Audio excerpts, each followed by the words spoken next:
Hello everyone. आज के class में हम लोग स्टार्ट करने जा रहे हैं साइंस का third chapter, metals and non metals.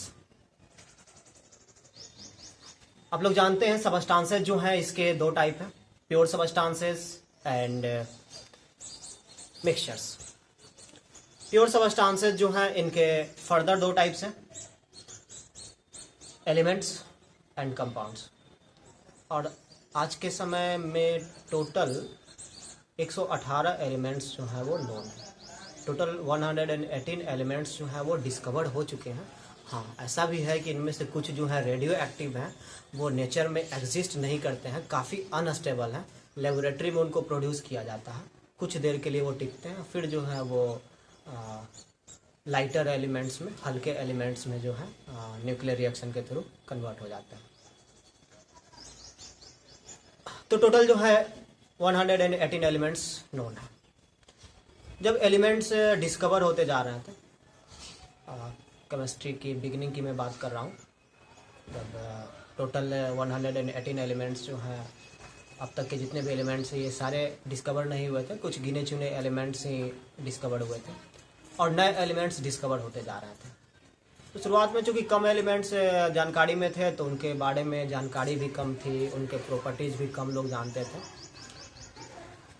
तो वो याद रखा जा सकता था। लेकिन जैसे जैसे न्यू एलिमेंट्स डिस्कवर होते गए, उनके प्रॉपर्टीज़ को याद रखना थोड़ा मुश्किल होने लगा और इसलिए एलिमेंट्स को क्लासिफाई करने की कोशिश शुरू की गई। तो एलिमेंट्स को क्लासिफाई करने की कड़ी में ही जो सबसे पहला प्रयास था वो है उनको क्लासिफाई करना as metals and non metals.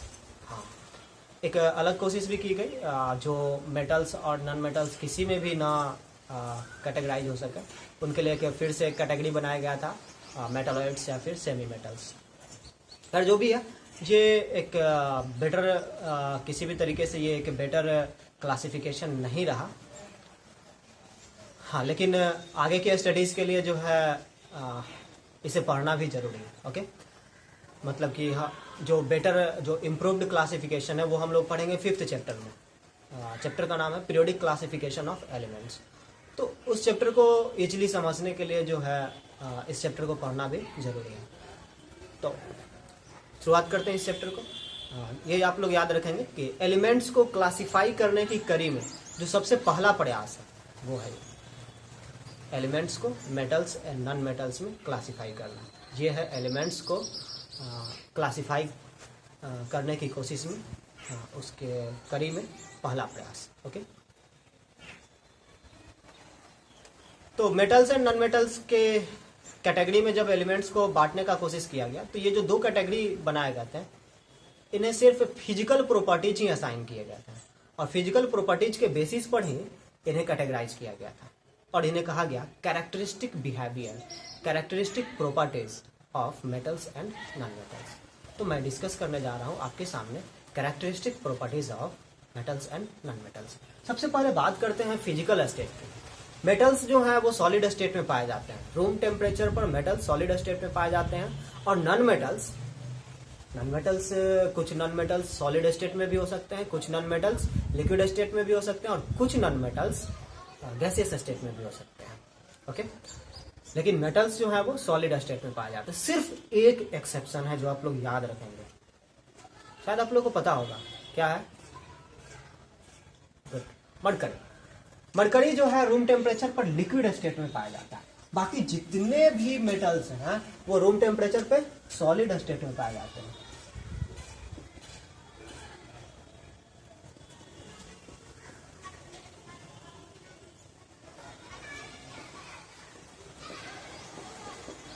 Okay, तो जितने भी मेटल्स हैं वो मरकरी को छोड़ करके सॉलिड स्टेट में पाए जाते हैं रूम टेम्परेचर पे।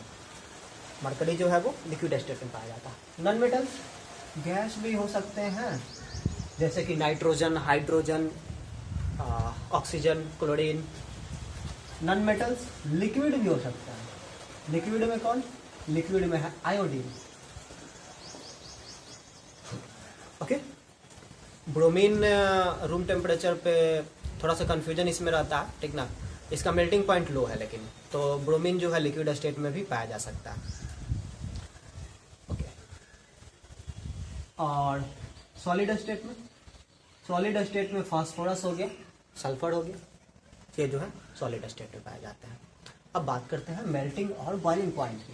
तो मेटल्स का मेल्टिंग पॉइंट और बॉइलिंग पॉइंट जो है वो जनरली हाई होता है, और नॉन मेटल्स का मेल्टिंग और बॉइलिंग पॉइंट जो है वो जनरली लो होता है। लेकिन इसमें एक्सेप्शन है। एक्सेप्शन हो गया मरकरी, इसका मेल्टिंग पॉइंट लो है और इसी कारण से ये रूम टेम्परेचर पे लिक्विड स्टेट में पाया जाता है। और इसके अलावा दो और एक्सेप्शन है, गैलियम और सीजियम। गैलियम एंड सीजियम, इनकी क्या खास बात? ये सॉलिड स्टेट में ही पाए जाते हैं, लेकिन इनका मेल्टिंग पॉइंट लो होता है, और जब हम लोग अपने हथेली पर लेते हैं इसे तो ये पिघल जाते हैं, मेल्ट कर जाते हैं। ओके, तो गैलियम और सीजियम ऐसे मेटल्स हैं जिन्हें हम लोग अपने पाम पर लें तो ये मेल्ट कर जाते हैं। ओके, आप लोग एक्सेप्शंस जरूर याद रखेंगे। लस्टर, मेटल्स में जो है एक खास लस्टर पाया जाता है, चमक होती है उसमें, शाइनिंग सरफेस इनके पास होता है। तो मेटल्स के पास जो है मेटेलिक लस्टर होता है। नॉन मेटल्स के पास मेटेलिक लस्टर नहीं होता है, लेकिन एक्सेप्शन है। ग्रेफाइट के पास, जो कि कार्बन का एक एलोट्रॉप है, उसमें लस्टर होता है, और आयोडीन में भी लस्टर होता है। आयोडीन और ग्रेफाइट ये दो नॉन मेटल हैं, ओके, लेकिन फिर भी इनके पास लस्टर होता है, बाकी किसी भी नॉन मेटल में लस्टर नहीं होता है। और मेटल्स के पास शाइनिंग सरफेस होते हैं, यानी इनके पास लस्टर है। हार्डनेस, मेटल्स जनरली हार्ड होते हैं और नॉन मेटल्स सॉफ्ट होते हैं। आप आयरन पीस, जिंक का पीस कैंची से, उनको काटने के लिए अलग कैंची आता है, जिंक को काटने के लिए, जिंक के सीट को काटने के लिए। आयरन का भी काफ़ी पतला सीट हो, जो कि 0.25 mm का या 0.3 mm का, यदि पतला सा सीट हो तो उससे भी काटा जा सकता है कैंची से। आप लोगों ने स्टील का जो बक्सा का दुकान होता है ना, गैल्वेनाइज्ड सीट, उसका बक्सा बनता है, तो वहाँ देखा होगा आप लोगों ने कि कैंची से जो है वो लोग सीट को काटते हैं। तो वो सीट जो है उसकी मोटाई काफ़ी कम होती है, 0.3 mm या 0.25 mm जो है उसकी मोटाई होती है। फिर भी उन सीट्स को काटना जो है मुश्किल होता है। कारण ये है कि मेटल्स जो है वो जनरली हार्ड होते हैं। मेटल्स जो है वो जनरली हार्ड होते हैं, और इसलिए उन्हें काटना जो है वो मुश्किल होता है। हाँ, लेकिन एक्सेप्शन यहाँ भी है।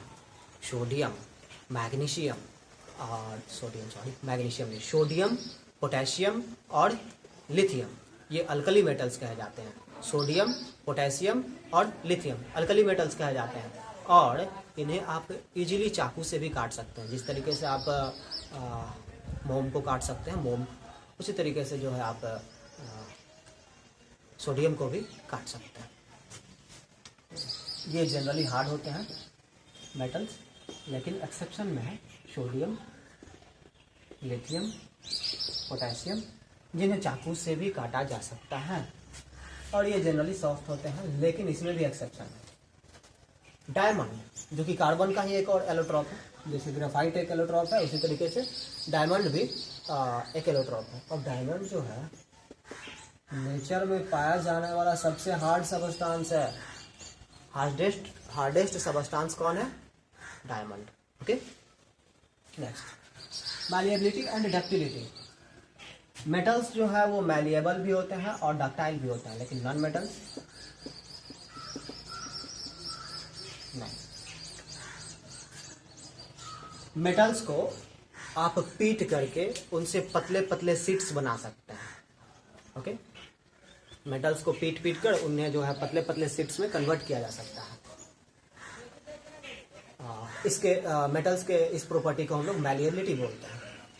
डक्टिलिटी, मेटल्स को खींच करके उनसे पतला लंबा तार बनाया जा सकता है। मेटल्स के इस प्रॉपर्टी को हम लोग डक्टिलिटी बोलते हैं, लेकिन नॉन मेटल्स में ये प्रॉपर्टी नहीं पाया जाता है। मैलिएबिलिटी और डक्टिलिटी जो है नॉन मेटल्स में नहीं पाया जाता। यदि नॉन मेटल्स को पीटा जाए तो छोटे छोटे टुकड़ों में, छोटे छोटे पीसेज में जो है टूट जाते हैं।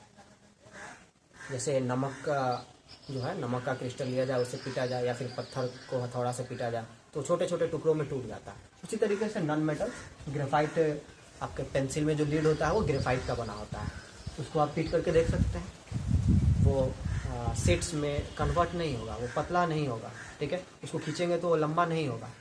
उसे यदि पीटा जाए तो छोटे छोटे टुकड़ों में टूट जाता है, तो वो ब्रिटल नेचर का होता है, राइट। और मैलिएबिलिटी में यदि हम लोग बात करें तो गोल्ड जो है मोस्ट मैलिएबल मेटल है, और डक्टिलिटी की भी बात करें तो गोल्ड जो है वो मोस्ट डक्टाइल मेटल है।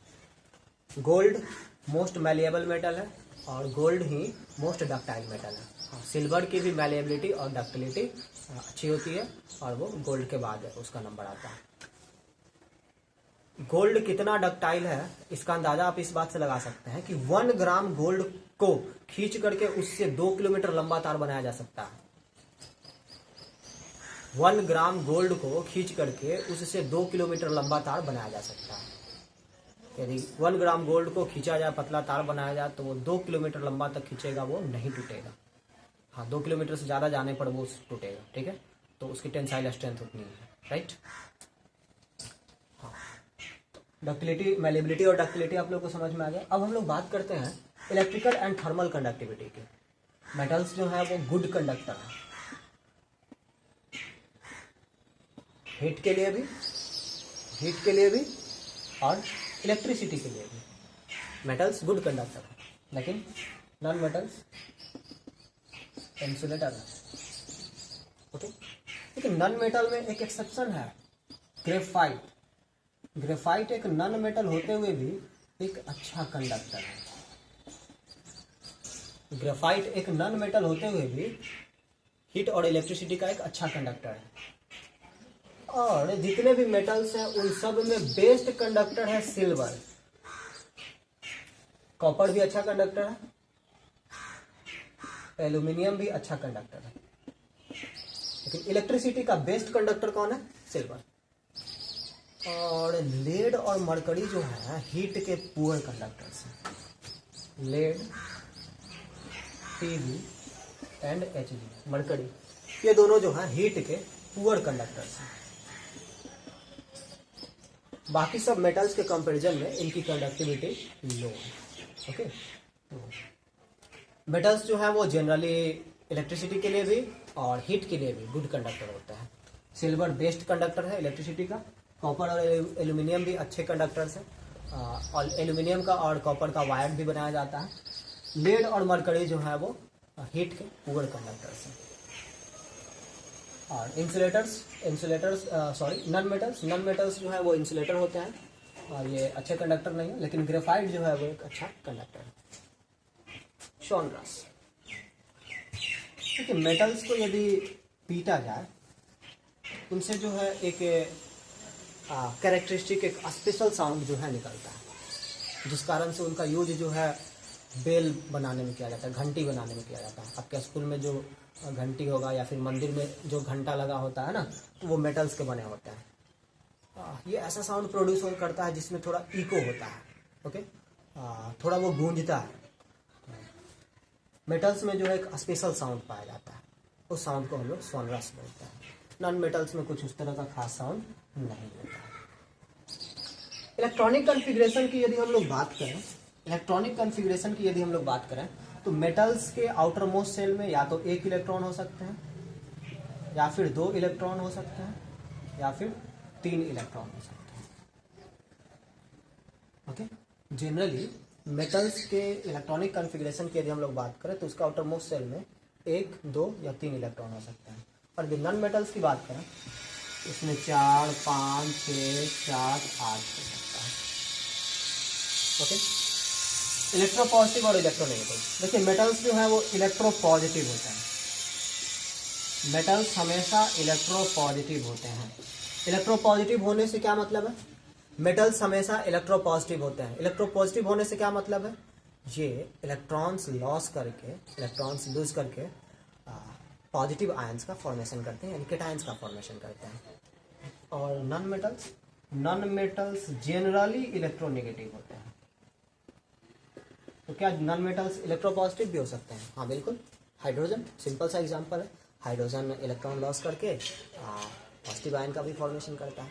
हाँ, लेकिन जनरली नॉन मेटल्स जो है वो इलेक्ट्रोनेगेटिव होते हैं, यानी वो इलेक्ट्रॉन्स एक्सेप्ट करने की टेंडेंसी रखते हैं। इलेक्ट्रॉन्स एक्सेप्ट करके नेगेटिव आयन यानी एनायन का फॉर्मेशन करते हैं। तो ये है मेन कैरेक्टरिस्टिक प्रॉपर्टीज मेटल्स और नॉन मेटल्स के। अब अगले क्लास में हम लोग देखेंगे chemical properties of metals and non metals. तो आज के क्लास में इतना ही। Thank you.